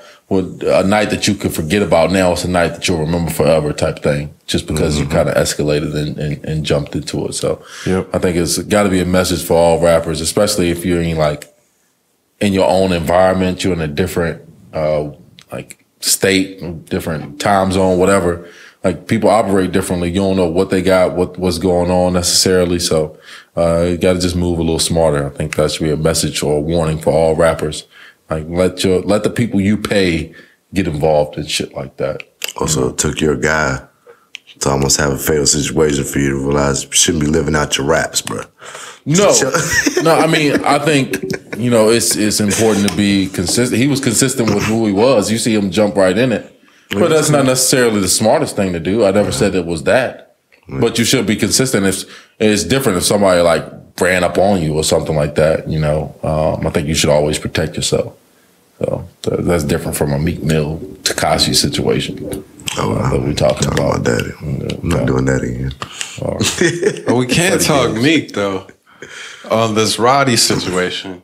I didn't mean to cut off your Kodak talk, I mean, or if there's anything else related to that, but I did see that Roddy went on Academics Pod. Yeah, he did. Yeah. Went on there. And check it out though.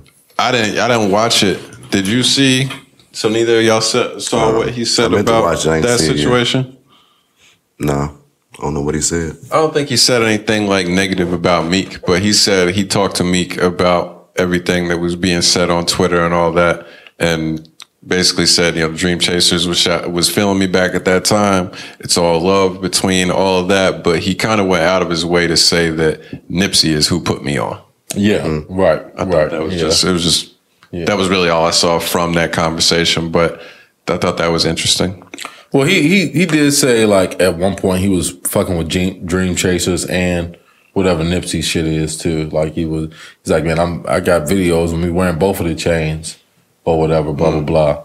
But he's like, it just didn't work out like that. And, him and Meek had a conversation about it, and that was something that he understood. So I got a feeling that interview with Academics is going to be terrible, though. Why you say that? Because I think because Roddy is going to be terrible. Not because of Academics at all. I don't think Roddy's going to have anything to say. I thought he talked. You want to see one of the worst interviews? Go check out the interview he did with KD on his podcast. Was it? It's the most dry shit. Yeah, it was like right after his album dropped. Oh, okay, that makes sense. Yeah, right after his album dropped. Bro, that shit was so dry, bro. That shit was just dry. I mean, both of them are real laid back. As a great interview. Also, yeah, it was just true. Like, nah, this ain't it. Right. I think it's just a combination. But, I mean, Act is a talker. He going to get all of the questions that you want to know out. That's true. And I think it's a good listen because it's just going to kind of, well, I've seen a couple clips.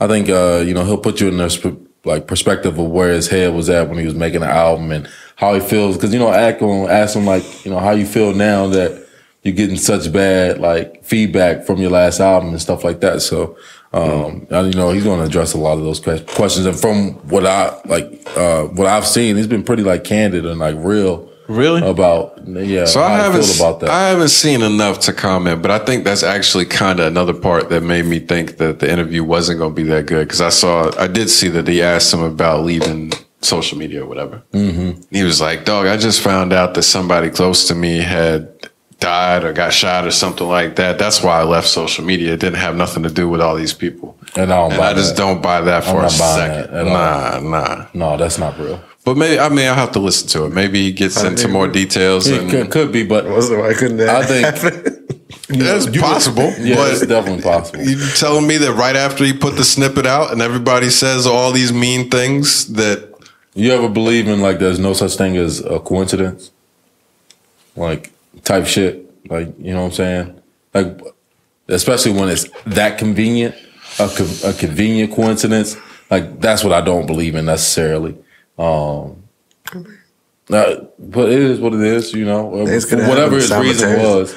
That could have had something to do with it, but he also could have been dealing with that too. Yeah, sure. Don't tell me this had nothing to do with it. Just seems like that's when I don't believe it. You know what I'm saying? That's when I don't believe it. When you completely disregard it to be, this wasn't a factor. You're telling a lie to me and yourself at this point. I agree. And it seems like from Roddy's music, it seems like that would not be the most shocking thing to have happen. To have somebody close to him be affected by some kind of gun violence, if that was the case. So I don't understand how just deleting all of your social media, I don't understand the correlation, to be honest. Yeah. But it's whatever. I mean, I don't know. Maybe that's true. Mm-hmm. What else? Music-wise? In my head. New music. Song of the year. I told y'all, it's been like 2 years now. I want to ask you about this. And Mr. Fivio Foreign was next up to be that guy in New York. He was going to hold it down. Why do you call that the song of the year, though? And did you listen to it? City of Gods? I mean, what makes it the song of the year? Because it's a song of the year. I think it has possibilities that it might be one of the best songs that came out this year. But my thing on this would be, I'm not a Fivio fan, so I don't expect that his verse was going to like hit super hard for me or connect on this deep level or nothing. But I don't think what makes the song so great has anything to do with him. It seemed more to do with Alicia and Kanye for me. Oh, wow. Okay. Do you think that's a sentiment that's just me related because I don't like this drill stuff and don't care for Fivio much, or you don't think anybody else thinks that he played a relatively small part in this being such a great song? I think you might be in a little denial that Fivio is that guy right now. I hear him and I don't hear anything special. The song sounds dope. What he did on the song sounds no different to me than any other time he's been on a song. Right. I mean, you just don't like him. I understand. But at some point, it's going to become undeniable by how he coming. I think this next album's going to really put him in that situation where you can't really miss him no more. I think so, too, because he's got Kanye producing the next album.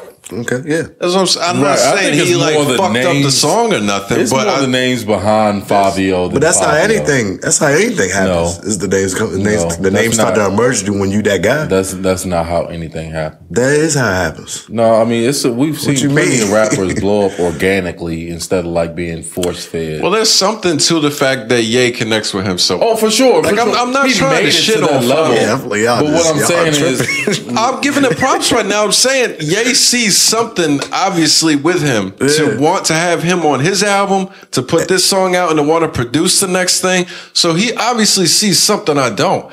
But I'm just saying. I know he had arguably one of the best verses on that Donda album. He went slam crazy on that shit.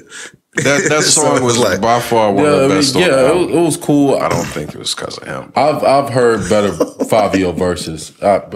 He has no good rapping. I don't know. You can laugh at me as being a hater, but he doesn't do shit. He doesn't say shit. He got the that Storytime song. That's really good. That's really good. All the while, Fivio's making you so angry because he's you're making me angry because you're making it seem like I'm just a hater. I don't like him, but it's because he doesn't say shit. I understand you don't like him, but that treat him like he ain't shit is like ridiculous at this point. Yeah, you're making me put more sauce on it. Every year he's getting bigger and bigger, and it's like, nah, he's getting bigger, dog. Like, but it's when you come in here telling us that he's got the song of the year, and he is that guy that I have to be like, I mean, this song is fire, but I don't think he's anything special. When Pop Smoke went down, I was telling y'all, Fivio about to take it over. He's next up. Like, I mean, Fivio's cool. He'll never be as big as Pop Smoke.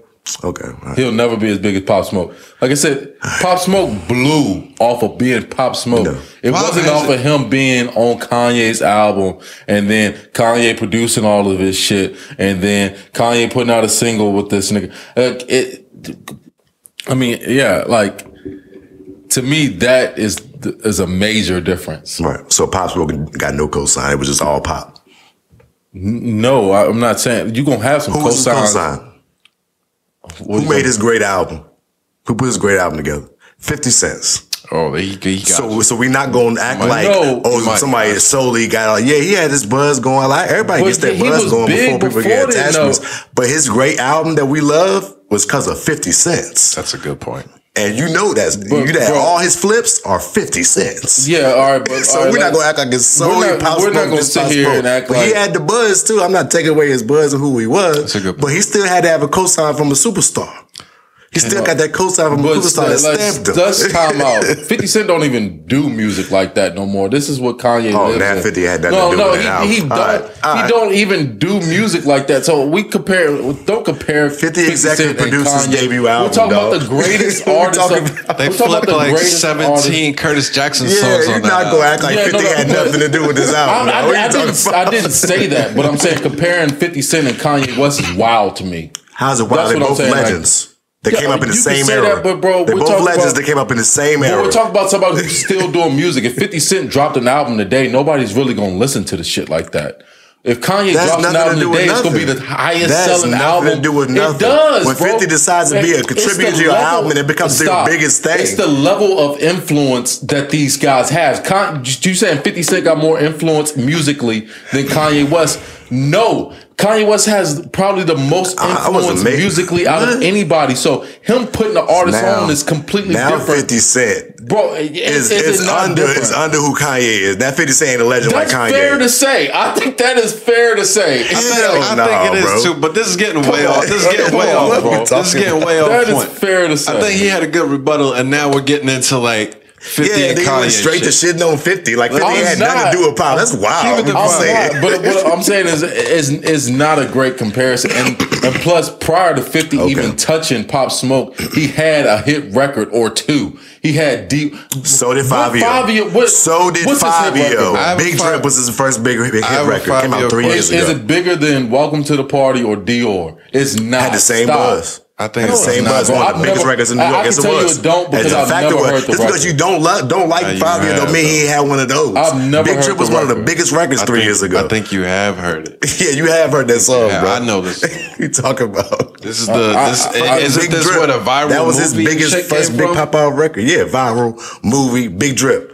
Nigga, you know that song. Outside with a Gucci. Oh, I guess I do that. Yeah, don't do that. I got a Fivio question. But it's nowhere near as big as anything Pop Smoke dropped. I got a legitimate Fivio question. Stop it. So I do think, because Pop is somebody I do have a higher level of respect for, even though I don't like that drill music that he does neither. But I think that voice that he had is what made him so special. Right. When I see Fivio, I can look at other people that I don't. They talk about the same shit. Fivio, they rap about the same shit. All right, but I'm trying to understand here. I can look at other people that I don't like their music, and I can usually see, well, this is what makes them special, or this is what makes people like him, or whatever you want to call it. So I see the thing that makes Pop special. When I hear Fivio's music, I look at it as like, of course, this is not something I'm interested in because I don't like the drill stuff, but I don't see the thing that makes him special. And that's why I don't look at him the same way. Thank you. Energy. I see something that anybody can do. That's what I see. I'm sorry about that. Yeah. Energy. It's an energy with Fivio when he's on a situation that just lives and shit up. It's undeniable. Okay. He has an undeniable energy. And I think he's a decent storyteller. I know y'all don't like the NY drill shit, but that shit is fucking huge. And Fivio and Pop Smoke are the faces of that shit for the last 3-4 years. No matter what, how y'all want to deny it, I know y'all like Pop Smoke for the shit that's not the drill shit. But Pop Smoke is the new NY drills. That's what people loved him for. And I said that shit before. And y'all like him when he was doing the 50 flips and this, that, and the third. The drill shit is what put Pop Smoke in position to do what he's doing. Yeah, he started doing other shit, making different sounds. But it is what it is. That's a movement right now. I understand that, but it's not me denying the movement. I see that it's a movement. It's all that you hear about anybody on New York online talk about. They got to come through there and make one of those on their album. Totally get that that's what everybody likes. Me saying I don't like that shit is not denying the movement. But and look, you can have it as your personal favorite song of the year, but until it has like actual accolades to say that, then I don't want to hear that. Yeah, argument. I don't need a YouTube view count or let's go by give me approval when the song is great to me. I'm not talking about YouTube. So it is. I'm not talking about YouTube. Let's talk about like the actual Billboard charts. Like it has the chart for you to say it's a song of the year. I'll repeat. I don't need a chart number, otherwise it's just trending your number. Opinion, brother. That's it. It's just your opinion. That's all I'm here to give, dog. Okay, I'm all here to give. All right, so next time say, in my opinion, it is song of the year. Make sure that is no. I think it might be. We have no. I think it might be to this point. I think it might be to this point. It's one of the biggest songs that come out so far, but it is what it is. I do want to shout out Kanye though. He was rapping his ass off in that song. Yeah. I didn't know that he could even rap like that still. I was shocked by that. Fivio brought a different energy. He bringing that energy out of him. You might be right. I'm going to be watching. I'm going to be watching for this energy. On the Donna Jones. Kanye snapped the same way. It's a different energy. He did. That's all I'm saying. I don't want to not see this. If he brings a different energy, I'm going to be looking for it now. I want to see it. And I'm going to be listening to the album now because of Kanye. Bible. So it'll get a shot. I'll give it a shot.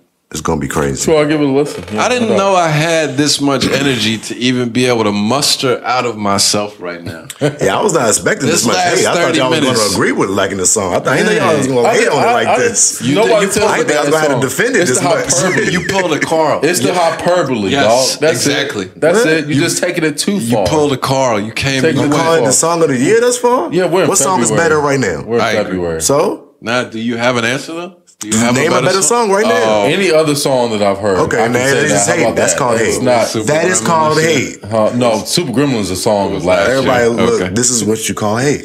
Any other song that, no, that's just hate. I mean, that's just hate. There's a lot of songs out there, bro. And I'm not saying I didn't listen to that song. Yeah, but you can't. Sorry, we're having some technical difficulty. Shit keeps getting unplugged. It's probably my fault, but I don't have an answer. I think it might be the best song that's come out this year. Shit hard, man. Man, Pushing P better than that shit. That shit came out last year, bro. We're good. Pushing P? Did it come out this year? No, it came out this year, bro. It's not this year. I don't think that's better. I do think it was this year. It's not better. I'm just saying. It's not bad. You just scrolled through and found the first song you can see to say that was the first one.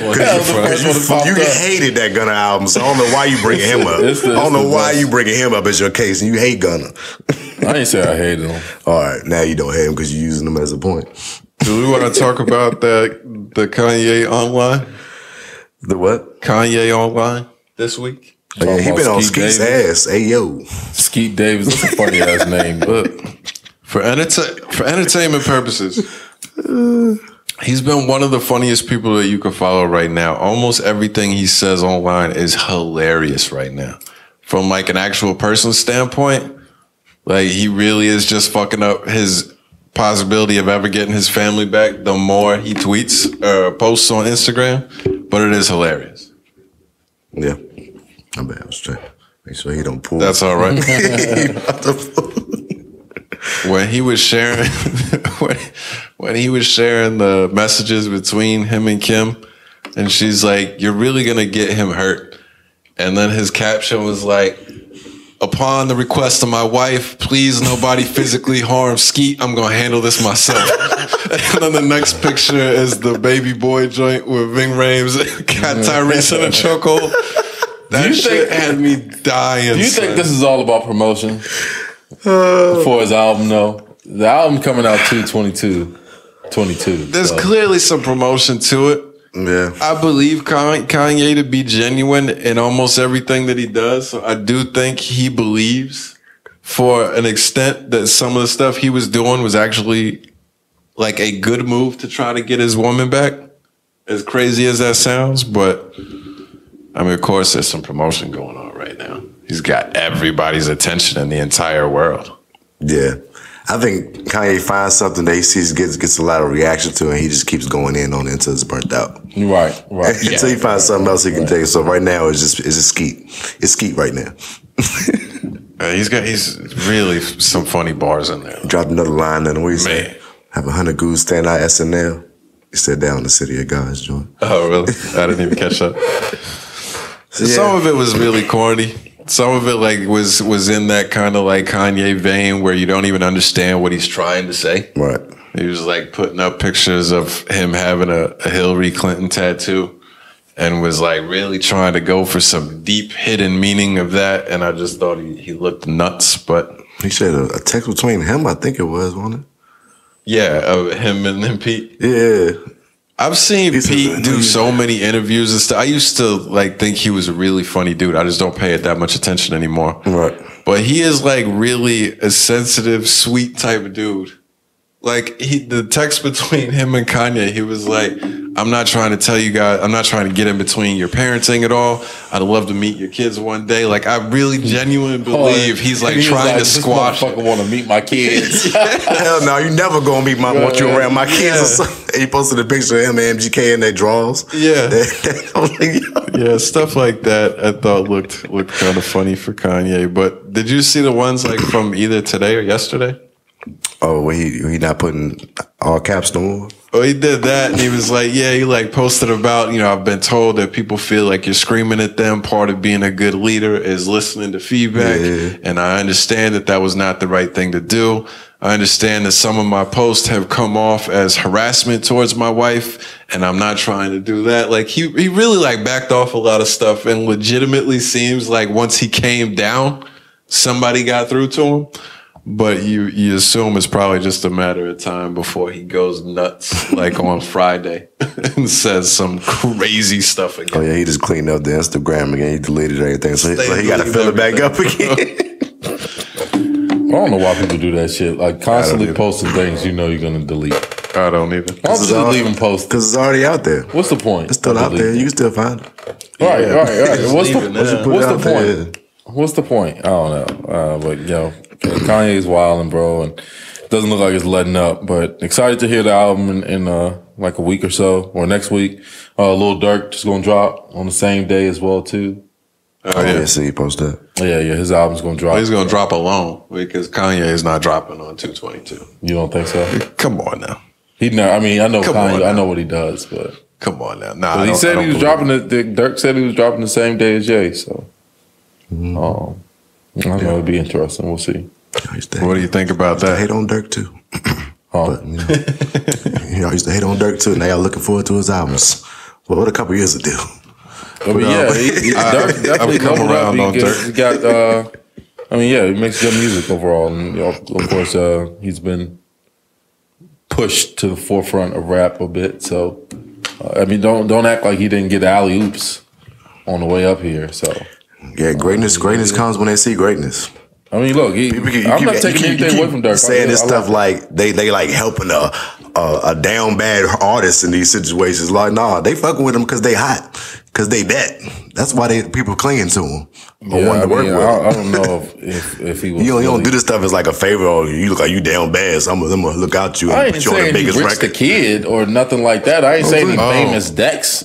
Bro, I'm not saying that. All I'm saying is that he clearly got an alley oop to catapult him to this level, and nothing's wrong with that. It is what it is. But it's not anything wrong with me saying what obviously happened either. It's not me giving it's not a slight for me saying that. It's just I'm saying most people that you know got that. Most people that became who they are, they got that. It is what it is. I mean, there's not many that get to that without having that. Look. I don't remember a lot from NBA young boys and Kodak Blacks and shit like that. These folks, like they rose to this level, or really on their own, kind of sort of. So like I said, just put it in context. Nobody does nothing on their own. But I'm not saying on their own, but NBA is the one guy that does seem like legit. He almost had no help, but I don't know all the background story on that. I don't care. He had some affiliations, some ties to Birdman and stuff like that early. And even that, NBA don't fuck with a lot of the young rappers around his age a lot, but he do a lot of shit with OGs. Yeah, but I'm saying, how much is that increasing his fan base? Probably not much. You know what I'm saying? Like stuff like that. You do a song with Drake, it's going to be a big difference. That's all I'm saying. Did y'all see what Richard Kidd had to say about my guy Cole Bennett? No, I didn't see that. What did he do? Cole turned down a video request for one of him and Lil Wayne's collab songs. And Richard Kidd went nuts and said that he's a nobody and Famous Dex made him by helping him with videos or some shit. And he's stealing from the culture, and he owes. Oh, he's salty. How is this guy stealing from the culture because he's recording? Because he don't want to work with your dumb ass. Right, you wanted to work with him, and he wants to do things that's going to also he's doing you a favor, and y'all shaking each other's hand. You're not doing anything for him posting a Rich the Kid video. It's not going. You don't have the motion or the movement, Rich the Kid, for him to work with you. You know what I'm saying? Hilarious how mad he got. He's really funny. He be doing you a favor. Turned down and then say you're like a nobody and shit. And he probably did it in a nice way too. He didn't say fuck no, I'm not shooting your video. He was probably like, hey man, I don't think this is a good. He said something about being selective. Yeah, I mean, look. It's the nicest way I could tell you your shit sucks. He has to be that way though, especially busy. The way he's built himself. I mean, he's not shooting at the time. No, but it's not about the dollar for him. If something's good enough, you make the time. Yeah. I think he's busy and he's like, sorry. It's not about the money because I'm sure he could offer and pay whatever the required price is to get a Cole Bennett video. But for him, it's about the product. It's about me staying on brand and either putting out these new hot artists or the people who are already hot. I'm not going to try to get somebody that buzz back off of my channel and me shooting a video. I don't think. I think it's a little extra. It is the album he did with Wayne. Man, actually, it's not Wayne. That nobody listened to. I mean, you didn't listen to the album. I did.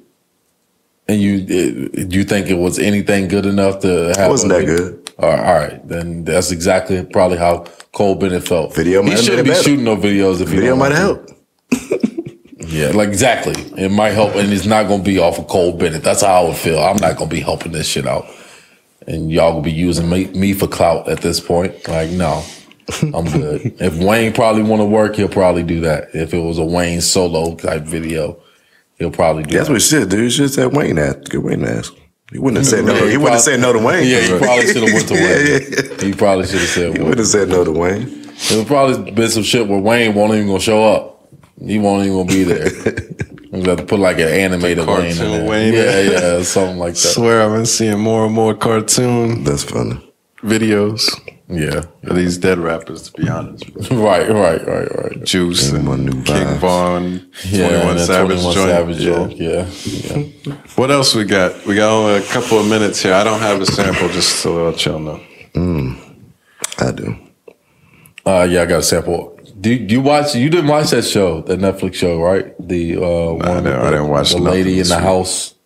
I did watch that. I watched that shit. You said you hated it, no? No, he was talking about the Tinder joint. I watched the joint with the lady in the window. I watched that shit.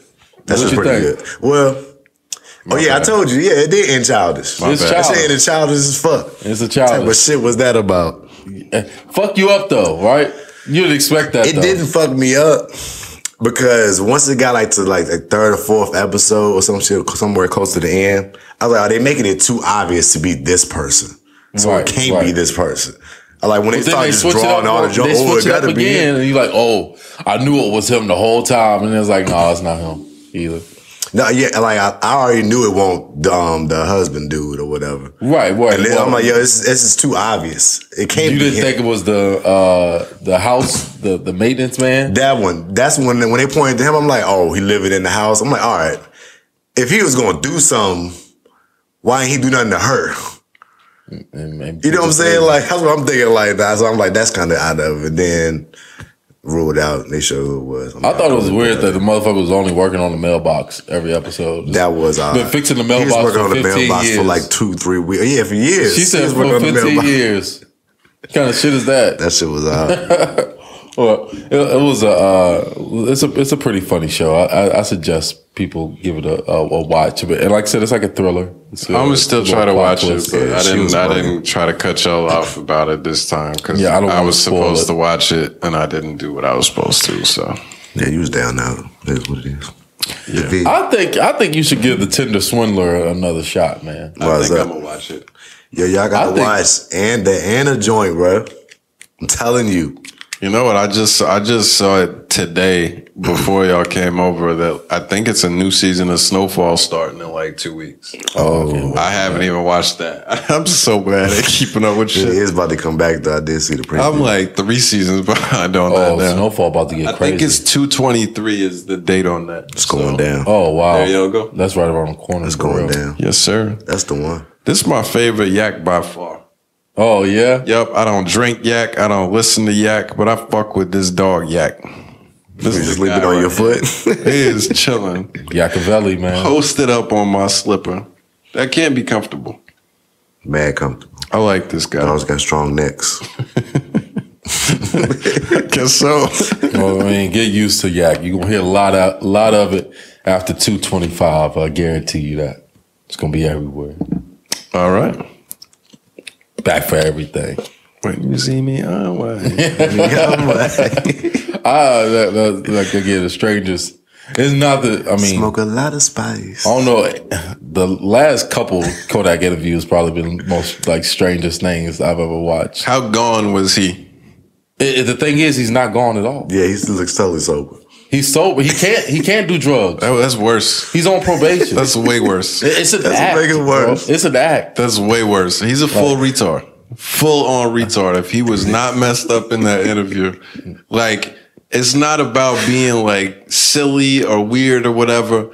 He's out in such a different place. Yeah, like he's not even there. It was insanity. Son. No, that's just an act though. I laughed too hard at that shit. It's not real. But he said, Why don't y'all dance for me? I want to see you dance. And then they, of course, dance because those two are absolute goofballs. And then he's like, it's only right, Kodak, that you go. And he starts doing his dance.